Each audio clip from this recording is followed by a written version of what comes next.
Pada video kali ini tema kita adalah mata batin titisan. Yang poin yang pertama kita bahas jenis batin atau jenis mata batin. Mata batin itu yang paling mudah adalah titisan. Kita ndak ngapa-ngapain tetapi tahu-tahu bisa, seperti katakanlah ilmu tiban, indigo, ataupun kesurupan lah, itu termasuk salah satunya. Yang kedua, mata batin dari pelatihan. Kita harus berjuang keras, berjuang untuk mendapatkan kemampuan di dalam mengolah mata batin hingga bisa menembus yang disebut alam astral atau batiniah. Lalu yang selanjutnya adalah mata batin tentang kehendak Tuhan. Untuk mata batin titisan sendiri sudah banyak contohnya. Tentunya yang paling kita bisa sampaikan adalah pendahulu kita, eyang-eyang kita yang menitiskan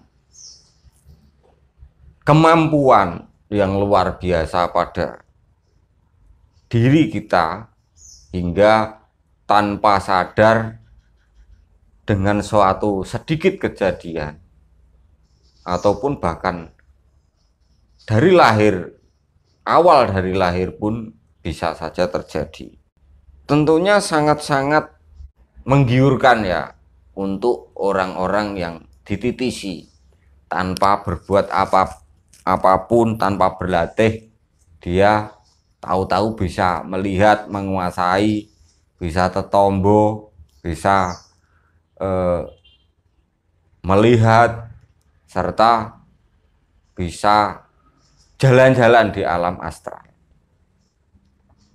Tetapi tetap saja sebagaimana titisan itu artinya adalah suatu titipan saja, belum tentu akan abadi, belum tentu itu akan berlanjut hingga lama. Tapi beda dengan ketika mata batin itu terbukanya dari pelatihan yang memang sangat siap dari diri kita sendiri, karena dari pelatihan-pelatihan yang sangat berat. Contohnya pelatihan puasa, bisa Senin Kemis, bisa puasa mutih, biasa puasa ngebleng, atau puasa macam-macam. Atau bahkan dengan pelatihan dzikir wirid yang sangat banyak sekali, jumlahnya ribu-ribuan, hingga juga melalui waktu yang juga cukup lama, bisa-bisa untuk orang awam di dalam menguasai terawangan saja bisa mencapai 3 tahun untuk berlatih. Dan itu kenyataan.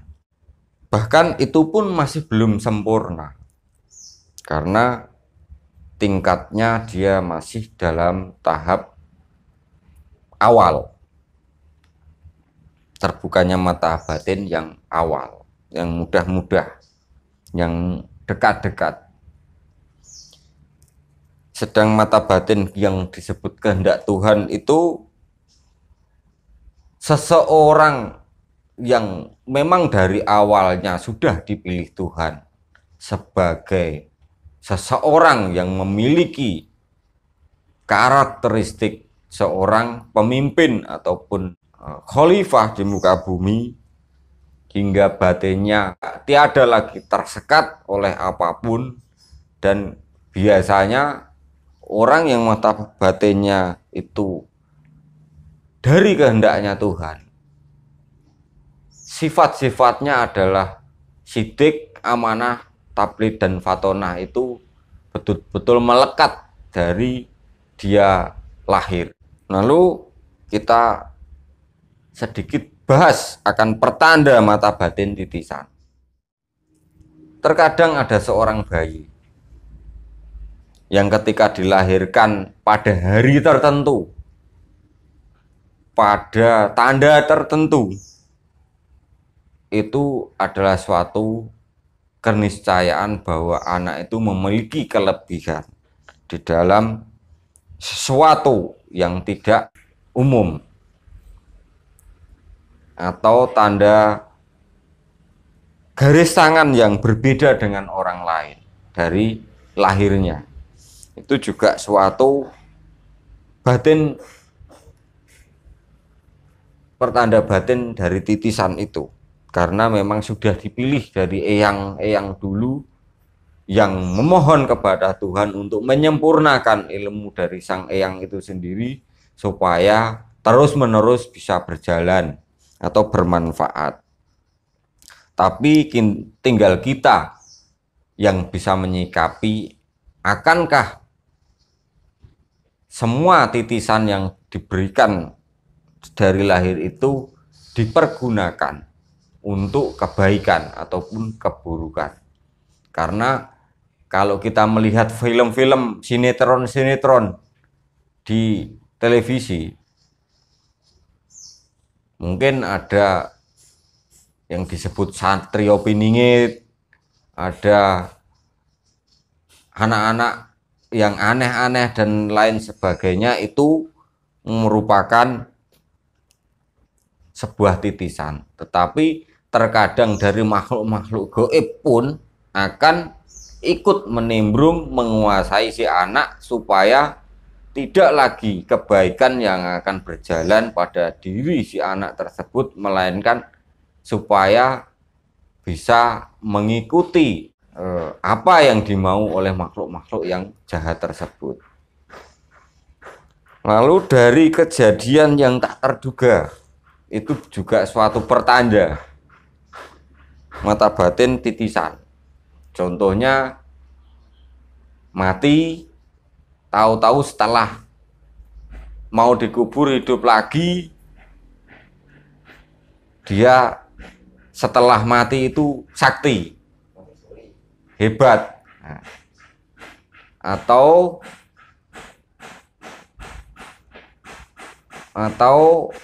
jadi orang pinter. Tapi beda dengan mati suri, karena yang disebut mati suri itu dia tidak mampu berbuat apapun, hanya ingin merubah dirinya lebih baik saja. Berbeda dengan orang yang setelah kematiannya itu mampu memiliki kekuatan yang selama hidup sebelumnya tidak ada.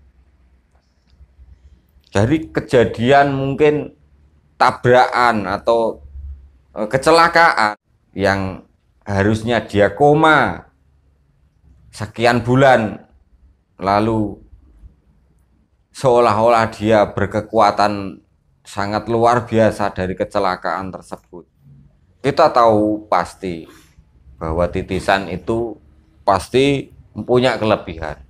Kelebihannya yaitu tidak usah belajar, tidak usah kangelan, tidak usah ribet, tahu-tahu bisa.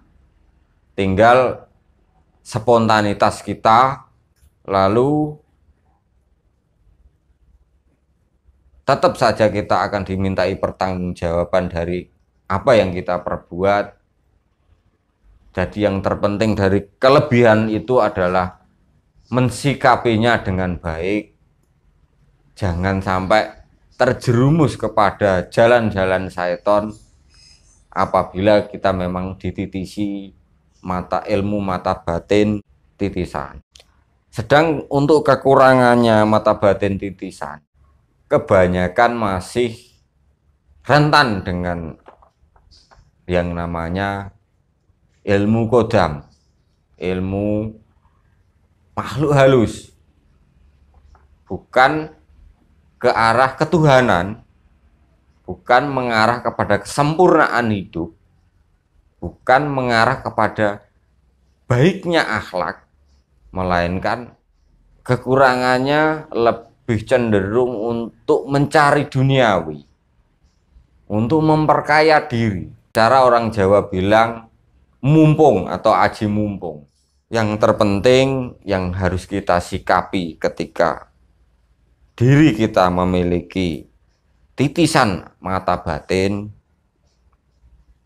jangan terperdaya oleh iblis syaitan, jagalah diri kita, perdalamlah dengan memperbaiki akhlak, serta mengenal lebih dalam lagi diri kita sendiri, dan pada akhirnya insya Allah akan berguna titisan tersebut, akan bermanfaat titisan tersebut, hingga tiada lagi akan merugikan kita nantinya di akhirat kelak.